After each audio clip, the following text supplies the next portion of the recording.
কেউ সূর্যের পূজা করি, আগুনের পূজা করি, দেবদেবীর পূজা করি, নাউজুবিল্লাহ কেউ করি না, কেউ তো শিরিক করি না। কিন্তু রব কয়জনে মানতে পারি? রব কয়জনে মানতে পারি? আজকে যদি কেউ বলে যে না তোমাকে পূজার মণ্ডপে যেতে হবে, পূজা করা তো দূরের কথা, আমরা সেইটাকে শিরিককে ঘৃণা করে নিজেকে বিরত রাখি, যাই না সেখানে। কিন্তু এই রবের প্রশ্নে যদি আসি, তাহলে আমাদের অনেকের ইমানই দুর্বল হয়ে যায়। অনেকের ইমানই দুর্বল থেকে দুর্বল হয়ে যায়। কিভাবে দুর্বল হয়?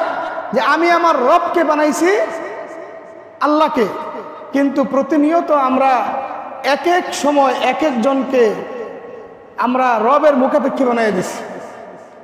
আমরা নিজেরা তাদের মুখাপেক্ষী হয়ে গেছি, অথচ আমাদের রবকে আল্লাহ, এক এবং অদ্বিতীয় আল্লাহ। তিনি কেমন রব? তিনি